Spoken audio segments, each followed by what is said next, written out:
श्री गुरु तेग बहादुर जी के 350वें शहीदी दिवस की वर्षगांठ को समर्पित शहीदी यात्रा का आयोजन किया जा रहा है। नगर कीर्तन बादशाही बाग गुरुद्वारा से शुरू होकर मानव चौक पर पहुंचा।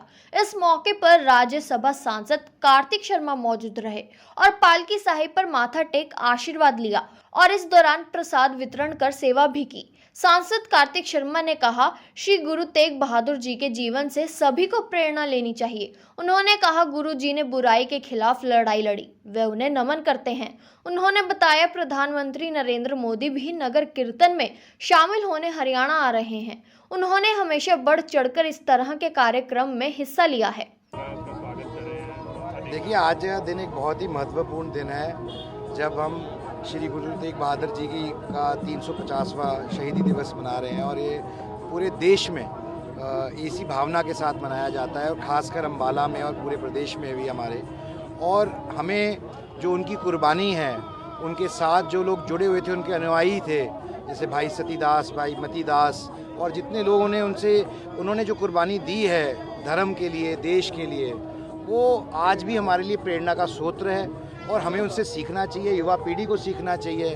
और उनकी जीवन से उनका संदेश था, क्या उनके किस पथ पे वो चले, किस रास्ते पे वो चले, कैसे उन्होंने बुराई के खिलाफ लड़ाई का काम किया और कैसे उन्होंने देशभक्ति के लिए और अपने भारत के लिए काम किया, उससे हम सबको सीखना चाहिए और हम सबको उनको नमन करना चाहिए। कोटि कोटि नमन करते हैं, ताकि आज एक आवाज़ में 36 बिरादरी सब होकर उनको याद करती है और साथ साथ उनके साथ में सेवा करने का आज मौका मिलता है। तो ये हमारे लिए बहुत ही बिल्कुल आप सब भी प्रसाद लेके जाना, प्रसादा छक के जाना, क्योंकि ये सेवा आपके लिए भी उतनी ज़रूरी है जितनी सबके लिए, और आप भी उसी का हिस्सा है। मोदी जी भी आ रहे हैं कार्यक्रम। जी बिल्कुल।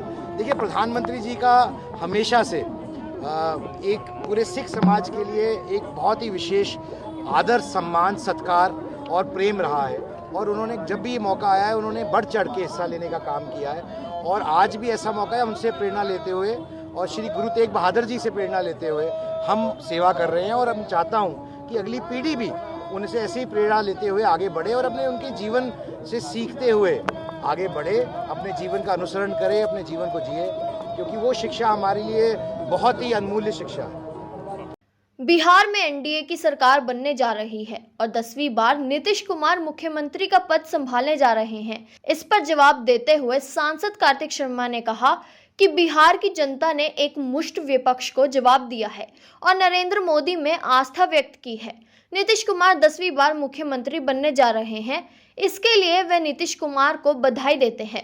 उन्होंने इस दौरान विपक्ष को सलाह दी कि वे गुरु तेग बहादुर जी के जीवन से प्रेरणा ले और वे उनके बताए रास्ते पर चले। देखिए, मैं तो सिर्फ इतना कहूँगा कि विपक्षी पार्टियों का काम आलोचना करना है और जनता जनार्दन होती है। लोकतंत्र के अंदर जनता ने जवाब दिया है और बिहार की जनता ने एक मुश्त होकर जवाब दिया है।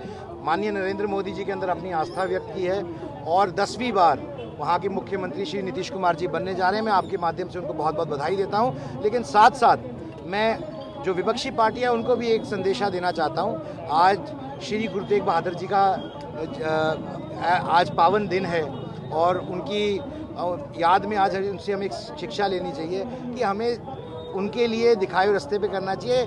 मैं कामना करता हूँ कि विपक्षी पार्टियों को भी समझ आए और वो भी उनसे सीखते हुए आगे बढ़े।